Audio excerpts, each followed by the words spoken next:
This is a fantastic device to keep people enslaved forever. And to cover this, there's a whole lot of other stories which I don't want to enter, phenomenal tools to control populations, which has been successfully done for a long time.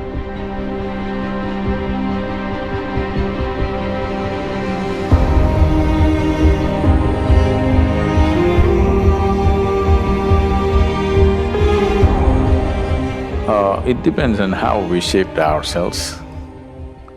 If we become wonderful human beings, it's one thing. If we have become an ugly manifestation of humanity, definitely it's an original sin.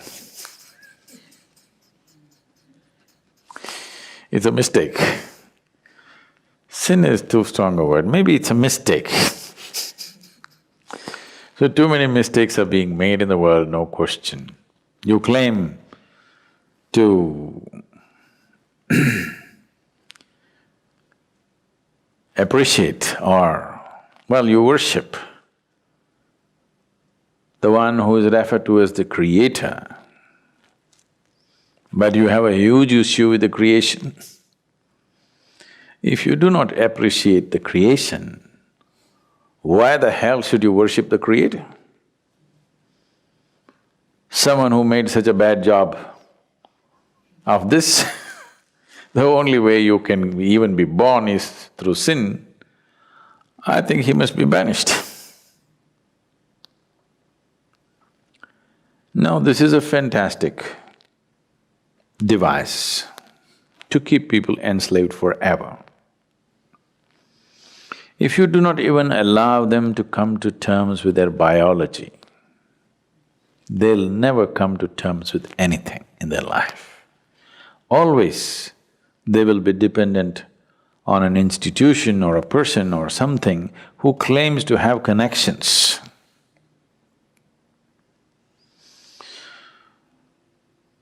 An Italian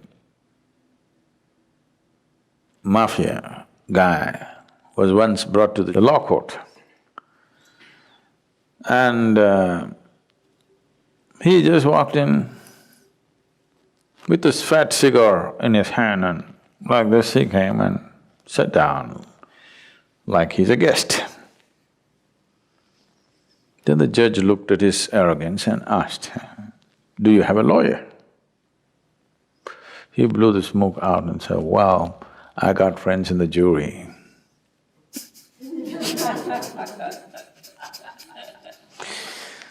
So people who are supposed to have connections elsewhere, you will always be enslaved to them because you feel guilty about your biology. This whole thing goes into more grosser and grosser states. So except in certain cultures, everywhere else where dominant religious beliefs were spread, in all those cultures, unfortunately, they make you feel guilty of your very existence, because that way you will always be enslaved to whatever they have set up. Something so fundamental as the menstrual cycles in a woman, she has to feel guilty about it and she's impure. Her existence is impure. Unfortunately, I want you and all the teachers of the world to understand, if your mother did not have menstrual cycles, you wouldn't be born, even if she met your father. Yes. So the life-making material, unused, is what it is. And if that is impure, your very birth is impure, that's what they're anyway trying to tell you, that your birth is impure. And to cover this, there's a whole lot of other stories which I don't want to enter.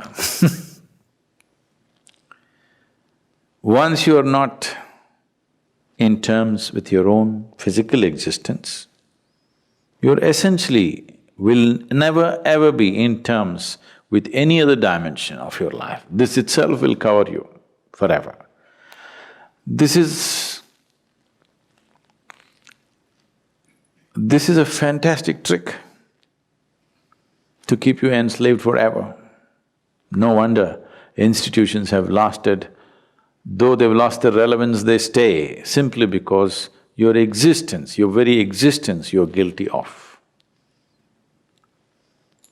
If you're guilty of your very existence, that means one or that which is the source of creation should be even more guilty.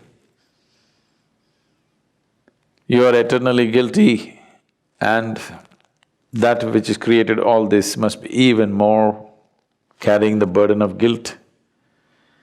Guilt and fear have been a phenomenal tools to control populations, which has been successfully done for a long time. It's time this is broken.